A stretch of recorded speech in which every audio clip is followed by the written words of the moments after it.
ada ungkapan di warga kita, khususnya warga Banua itu kan ada istilah misalkan seperti ini, berpolitik itu sewajarnya, nah bading sanak itu salawasan. Nah, berpolitik itu sewajarnya, bading sanak itu salawasan. Nah. Bapandiran santai. Assalamualaikum warahmatullahi wabarakatuh dan salam sejahtera.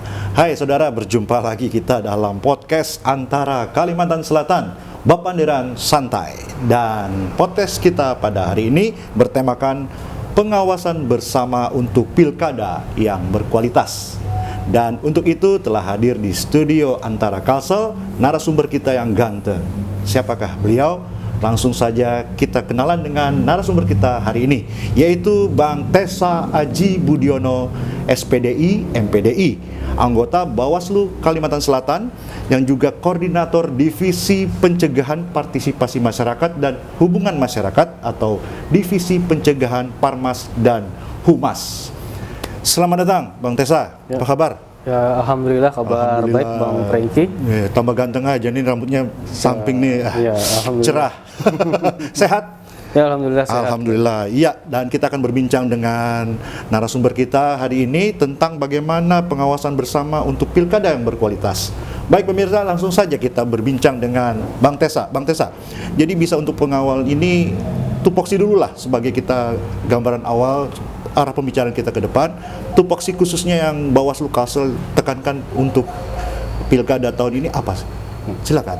Kalau tugas pengawasannya, tugas Badan Pengawas Pemilu itu secara umum memastikan bahwa terselenggaranya pemilu atau seperti saat ini pilkada sesuai dengan ketentuan dan peraturan. Betul. Secara singkatnya substansinya itu. Yap. Dan kemudian tugas-tugas pengawasan kita itu ada 11 tahapan penyelenggaraan, baik itu pemilu maupun pilkada.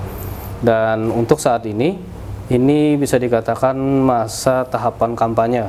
Ya, yang dimulai dari tanggal 25 September 2024 sampai nanti tanggal 23 November 2024.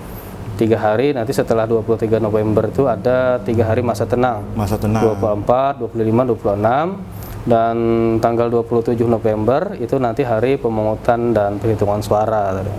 Betul sekali. Nah, khususnya lagi kita akan lebih berbincang pada pencegahan. Ya, pian kan bagian pencegahan nih. Ya, jadi yang dimaksud dengan pencegahan di sini apa nih supaya kita sebagai orang awam bisa memahami yang maksud pencegahan di Bawaslu Kalsel. Ya. Kembali tadi tahapan yang dilalui saat ini, ada tahapan kampanye itu satu, kemudian tahapan yang lainnya itu ada tahapan pemutahiran daftar pemilih, DPT, memang sudah ditetapkan DPT, tapi saat ini KPU membuka layanan pindah memilih bagi warga yang kebetulan pada hari pemungutan suara itu tidak bisa menggunakan hak pilihnya di mana dia terdaftar di TPS mana. Jadi boleh saja menggunakan hak pilihnya itu di TPS yang lain. TPS yang lain. Selama ada alasan-alasan yang dapat dibenarkan sesuai dengan aturan. Dan 2 tahapan itu yang paling saat ini diawasi. Satu lagi juga ada tahapan pengadaan dan pendistribusian logistik pilkada yang saat ini juga dilakukan oleh pihak KPU dan juga yang bagian diawasi oleh pengawas pemilu. Kembali kepada pencegahan. Pencegahan ini adalah upaya-upaya dari Badan Pengawas Pemilu agar dalam penyelenggaraan pilkada ini itu sebelum terjadinya pelanggaran atau agar tidak terjadi pelanggaran dulu. Jadi kita mengupayakan bahwa ada aspek-aspek yang kita tekankan agar pelanggaran itu tidak terjadi. Antisipasi dulu ya. Jadi ada upaya-upaya kita terlebih dulu untuk mengantisipasi agar pelanggaran itu tidak terjadi. Banyak hal yang kita lakukan, terutama yang paling banyak berhubungan dengan masyarakat ini terkait dengan tahapan pemutahiran daftar pemilih dan juga tahapan kampanye yang saat ini sedang dijalani. Mutakhir data dan kampanye. Itu lebih spesifik mungkin Bang Tessa bisa disampaikan apa saja potensi dan juga yang dihindarkan untuk tidak terjadi.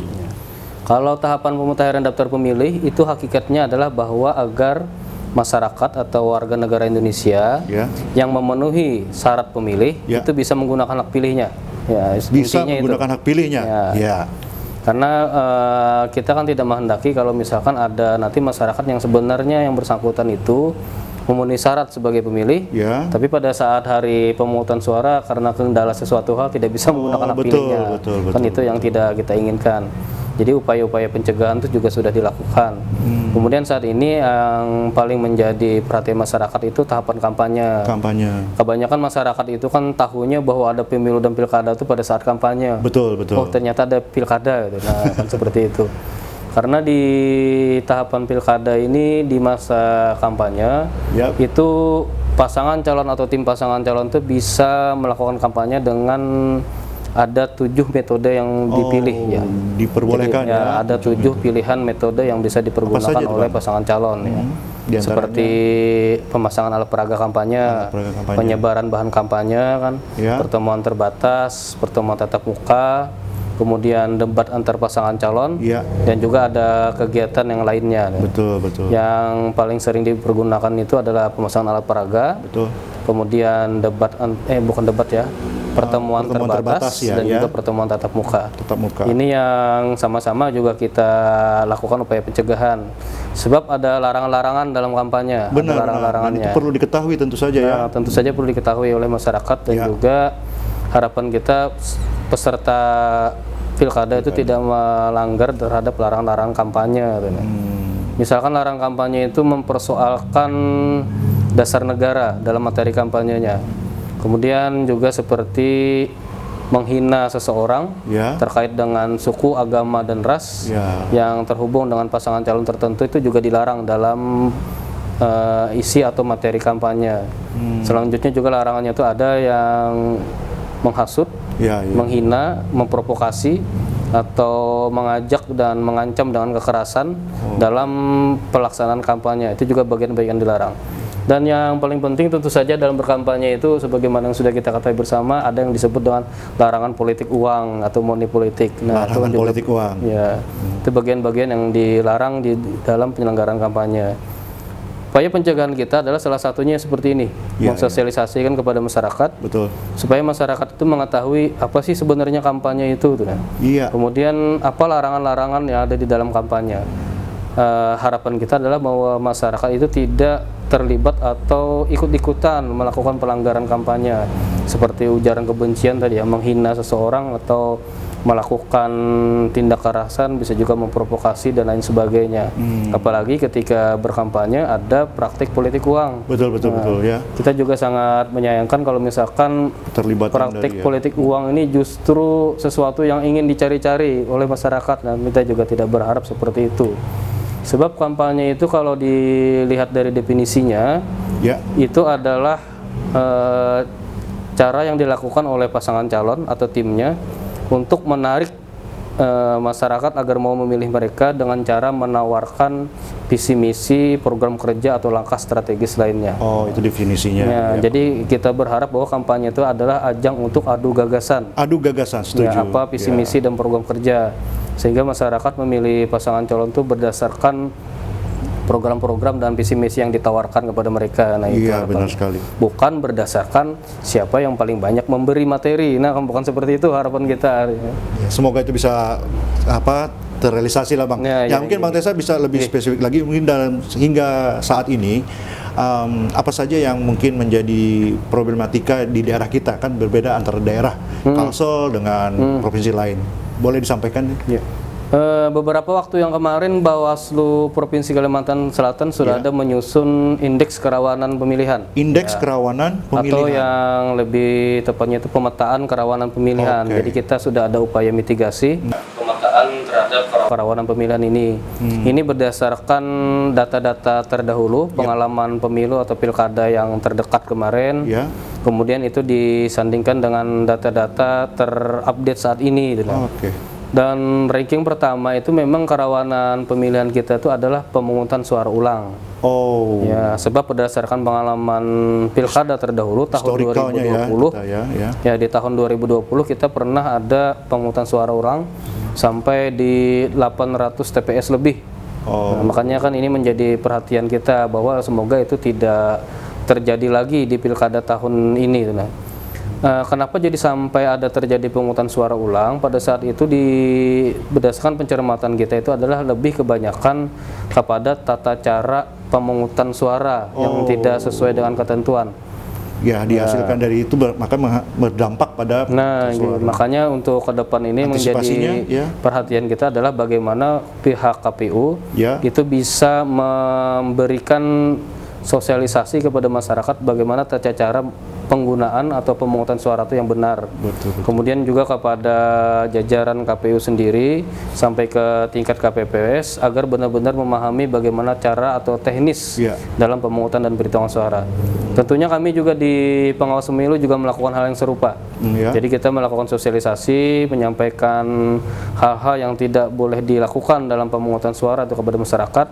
Dan tentunya kita juga memperkuat jajaran kita sampai ke pengawas TPS nantinya agar sama-sama bisa melakukan pengawasan dengan sebaik mungkin pada saat hari pemungutan suara, sehingga nanti proses pemungutan suara dan perhitungan suara itu sesuai dengan ketentuan dan peraturan. Benar sekali. Karena ada hal-hal sederhana yang biasanya kurang dipahami oleh halayak secara umum. Misalnya mungkin antara lain. Misalnya dalam menggunakan pemungutan suara itu pertama tadi pastikan bahwa sudah terdaftar sebagai pemilih. Pastikan sudah terdaftar sebagai pemilih. Nah, caranya adalah pihak KPU kan sudah ada melakukan pengumuman. Jadi sudah ada pengumuman bahwa pengumuman daftar pemilih tetap itu di masing-masing kelurahan desa itu sudah ada pastinya di tempat-tempat strategis. Dan di situ bisa dilihat ada tidak nama Bapak Ibu atau saudara-saudara itu sudah tercantum tidak di situ. Artinya perlu proaktif juga nih ya. Nah, artinya masyarakatnya harapan kita itu juga memiliki kepedulian aktif terhadap penyelenggaraan pilkada. Sudahkah terdaftar sebagai pemilih? Itu satu. Misalkan tidak maksudnya ada dengan cara yang lain, tidak harus melihat ke pengumuman, bisa menggunakan akses secara online. Betul, bisa di Google itu tinggal ada ketik saja di Google tuh lah, di mesin pencari itu cek DPT online. Cek DPT online. Nah, di situ nanti akan ada situs yang mengarahkan kepada masyarakat, dan memasuk dalam situs nanti tinggal memasukkan nomor NIK, nomor induk kependudukan. Kalau sudah dimasukkan nomor NIK itu insya Allah nanti akan, bilanya memang sudah terdaftar sebagai pemilih, itu nanti akan muncul data identitas di situ, nama yang bersangkutan, nomor NIK-nya, kemudian nanti terdaftar di TPS mana dan di mana alamat TPS-nya. Itu sudah terlihat. Kalau misalkan mencek nomor NIK ternyata tidak terdaftar sebagai pemilih, kemungkinan tidak akan muncul di sana. Nah, jadi itu kemungkinan segera aja makanya lah. Ya, makanya segera aja. Insya Allah selama yang bersangkutan masih memenuhi syarat, kami berkeyakinan pasti akan terdaftar sebagai pemilih. Kemudian pada saat hari pemungutan suara itu yang juga perlu diperhatikan adalah bahwa ketika ingin mencoblos ke TPS, itu pastikan membawa KTP pribadi masing-masing. Wajib ini berarti bawa KTP masing-masing ya? Ya, karena KTP elektronik itu nanti yang akan dipergunakan sebagai tanda masuk ketika ingin ke TPS. Petugas KPPS sebelum kita menggunakan hak pilih itu akan mengecek dulu apakah kita terdaftar sebagai pemilih atau tidak. Cara mereka untuk mengecek itu tadi melalui KTP tadi. Karena nanti di KTP itu akan dicocokkan nomor NIK, nama dan alamat, apakah sudah sesuai dengan daftar pemilih yang ada di TPS tersebut. Nah, itu salah satu caranya.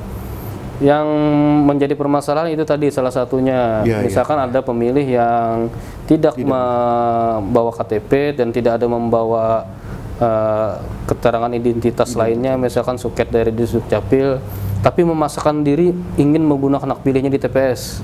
Itu kan jadi problem. Jadi problem. Kalau misalkan memang tidak terdaftar di TPS tersebut, kemudian apalagi ditambah tidak ada memiliki tanda identitas kependudukan yang sesuai dengan yang diminta, tapi yang bersangkutan tetap memaksakan untuk menggunakan hak pilihnya di TPS tersebut. Kalau misalkan KPPS-nya memberikan izin, dan apabila itu terjadi, itu tadi ya salah satu hal yang kemungkinan bisa menyebabkannya pemungutan suara ulang. Salah satunya itu yang bisa menyebabkan pemungutan suara ulang. Untuk itu supaya tidak terjadi, artinya dari awal, dari sekarang mungkin masyarakat dan juga para pengambil makanya keputusan. Dari sekarang kan kita gencar juga mensosialisasikan bahwa ada teknis-teknis yang harus dilalui, taati dan dipatuhi bersama ya, supaya pemungutan dan perhitungan suara nantinya itu bisa sesuai dengan peraturan tuh. Betul. Dan itu paling tidak akan akan menjamin bahwa tidak terjadinya pemungutan suara ulang lagi. Betul. Artinya antisipatifnya sudah dilakukan. Memang sebagai bagian dari penyelenggara pemilu, Bawaslu Kalsel ini memiliki tugas yang tidak ringan dan juga perlu memerlukan strategi dan juga taktis yang baik, dan bagaimana dalam hal mengelola atau maintenance supaya pelaksanaan ini bisa lancar sesuai dengan harapan. Artinya apapun juga yang terjadi, pemilihan itu berlangsung dengan ideal. Tentu partisipasi masyarakat penting. Ya, nah, pasti. strategi yang lebih detail lagi mungkin dari Bawaslu, selain ada KPU mungkin kan, Bawaslu kan banyak stakeholder yang lain. Dari Bawaslu Kalsel sendiri khususnya dengan pilkada tahun ini, partisipasi masyarakat apa yang diakomodir dan juga yang diunjukkan? Silakan. Untuk peningkatan partisipasi masyarakat tuh bisa dikatakan lebih fokusnya ada di pihak KPU, Bang ya. Oke. Karena Pak KPU kan yang bagian dari pelaksana penyelenggaraan pilkada atau pemilu. Sorotan dari Bawaslu sendiri. Kalau kami dari Bawaslu itu kami lebih memperhatikan bahwa selain partisipasi masyarakat yang digencarkan oleh KPU, kita melihat bahwa mereka yang menggunakan hak pilihnya itu sesuai dengan ketentuan dan peraturan tadi. Pertama, terdaftar sebagai pemilih di DPT. Kemudian pada saat menggunakan hak pilihnya itu membawa kelengkapan identitas tadi, seperti KTP atau suket dari Disdukcapil jika belum ada KTP-nya. Kemudian juga bahwa penggunaan hak pilih itu salah satunya yang juga dilarang itu adalah tidak boleh diwakilkan kepada orang lain. Nah itu. Ya, jadi misalkan Bang Prengki menggunakan hak pilihnya itu tetap harus Bang Prengki sendiri yang menggunakan pilih. Tidak boleh diwakilkan kepada orang lain, meskipun orang lain itu adalah orang yang sangat dekat sekali dalam keluarga. Misalkan pasangan hidup. Ya, itu kan bisa terjadi di masyarakat. Ada yang saya aja menggunakan hak pilih suami saya, saya menggunakan hak pilih mewakilkan istri saya. Ada yang seperti itu. Padahal sebenarnya itu di dalam ketentuan dan peraturan itu tidak dibenarkan, walaupun itu adalah istri atau suami yang dari bersangkutan, itu tetap tidak dibenarkan. Kalau itu terjadi, makanya tadi juga bisa menyebabkan terjadinya pemungutan suara ulang. Nah, yang ingin digencarkan pihak Bawaslu itu adalah itu, bahwa peraturan-peraturan itu jangan sampai terjadi pelanggaran, supaya kedepannya tidak menjadikan hal-hal yang mungkin harusnya tidak terjadi kan. Oke, langsung Bang Tesa lagi. Bawaslu ini kan tidak kerja sendiri.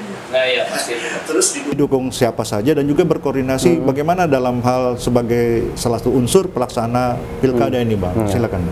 Sebagai bagian dari upaya pencegahan, kami menyadari bahwa kita harus mengakui bahwa lembaga kita ini juga kita ada keterbatasan Ada aspek-aspek yang tidak semua hal itu bisa kita jalani sendiri. Artinya kita harus melakukannya bersama-sama dengan pihak lain. Misalkan dalam penanganan pelanggaran, itu ada penanganan pelanggaran pidana pemilu atau pidana pemilihan. Itu Bawaslu itu bekerja sama dengan kepolisian dan kejaksaan, khusus untuk pelanggaran pidana pemilu. Kemudian ada juga dalam tahapan kampanye saat ini, itu yang menjadi perhatian itu adalah misalkan pelanggaran dalam pemasangan alat peraga kampanye.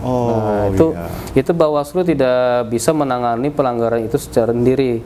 Artinya harus bekerja sama dengan pihak lain. Dalam hal ini adalah pemerintah daerah setempat, bisa pemerintah provinsi, kabupaten atau kota. Khususnya itu bekerja sama dengan ada yang disebut Dinas Satpol PP di tempat-tempat kita. Karena untuk melakukan penertiban itu kita memerlukan kerjasama dengan pihak lain, Satpol PP tadi misalnya. Kemudian juga di dalam kita menyampaikan sosialisasi terkait dengan pengawasan ini sendiri, kemudian penyelenggaraan pemilu atau pilkada sendiri, kita itu juga melihat bahwa kita memerlukan lembaga-lembaga lain atau instansi-instansi lain untuk menyampaikannya. Salah satunya adalah media massa bisa itu yang cetak maupun yang elektronik. Bawaslu sendiri juga memang kita memiliki media sosial. Kita ada media sosial mainstream seperti Facebook, Instagram, Twitter dan lain sebagainya. Kemudian juga kita ada website atau situs Bawaslu. Tetapi masyarakat yang mengakses website dan media sosial kita tuh pasti tidak semuanya. Kebanyakan hanya orang-orang tertentu. Bahkan kebanyakan yang berteman atau mengikuti itu jajaran kita sendiri ternyata. Karena kan kita juga ada jajaran di kabupaten kota, kecamatan sampai desa. Kalau untuk masyarakat lain memang ada, tapi jelas bahwa di situ kita memerlukan bantuan media lain. Betul. Jadi kemarin kita itu sudah ada media gathering dan juga kerjasama dengan 59 media yang ada di Provinsi Kalimantan Selatan. Baik itu dengan media-media yang sering ya, ada seperti Banjarmasin Post, Radar Banjarmasin, kemudian Kompas, dan juga dengan Antara ya, dengan iNews rasanya ada juga Bang ya. Kemarin ada MOU-nya. Nah itu bagian dari kita untuk melakukan kerjasama. Dan kegiatan podcast hari ini juga bagian dari kerjasama itu. Artinya di sini kita dari Bawaslu terbantukan bahwa podcast yang dilaksanakan Antara ini juga menjadi media dalam kita menyampaikan informasi kepada masyarakat supaya makin memahami apa itu pilkada, kemudian memahami hal-hal apa yang jangan sampai terjadi pelanggaran dalam pilkada ini dan bagaimana kita upaya untuk mencegahnya. Ya, benar sekali. Ya, dan juga pasti juga pemirsa tadi lancar sekali Bang Tessa ini ya. Boleh kita sedikit keluar dari topik sedikit. Bang Tessa, sebelum di Bawaslu Kalsel sebelumnya di mana sih? Kalau sebelum di Bawaslu Kalsel, ini kan saya baru 1 tahun ya di Bawaslu Provinsi Kalsel. Jadi sebelumnya itu 5 tahun di Bawaslu Kabupaten Tapin ya sebagai ketua. Sebelumnya juga di Ketua Panwaslu Kecamatan Tapin Tengah. Jadi memang bukan baru di Bawaslu ini. Bang Tessa, untuk closing kita pada podcast hari ini, pesan apa yang ingin disampaikan kira-kira untuk masyarakat perlu ketahui dalam pentas pilkada periode 2024 ini? Silakan. Terima kasih masyarakat sekalian, pemirsa Antara. Yang jelas bahwa pada saat ini adalah masa tahapan kampanye dan marilah kita sama-sama mencegah terjadinya pelanggaran pada masa tahapan kampanye ini. Terutama kita sama-sama mencegah untuk tidak ada menghina seseorang terkait dengan suku, agama, atau rasnya yang terhubung dengan pasangan calon tertentu. Nah itu artinya tidak ikut-ikutan apalagi sampai melakukannya. Kemudian juga dalam masa kampanye ini artinya tidak ikut juga atau melakukan ujaran kebencian terhadap pasangan calon tertentu, kemudian menghasut, memprovokasi untuk menggunakan kekerasan terhadap pihak-pihak lain yang dianggap tidak sama dalam pilihannya.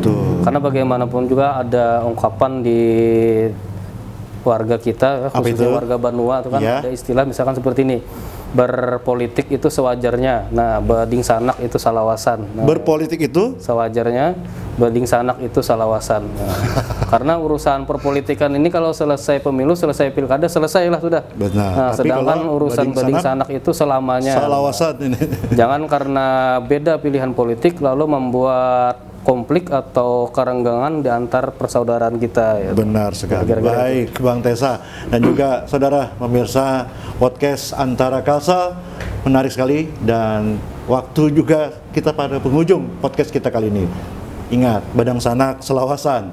Dan kita akan kembali lagi di podcast Antara Kalsel Bapanderan Santai berikutnya. Untuk itu, terima kasih saya Franky Nayawan dan juga Bang Tessa Haji Budiono dan seluruh kerabat kerja mengucapkan terima kasih atas perhatian pian seberatan dan sampai jumpa. Wassalamualaikum warahmatullahi wabarakatuh. Waalaikumsalam warahmatullahi wabarakatuh. Makasih Bang lah. Mantap. Minum.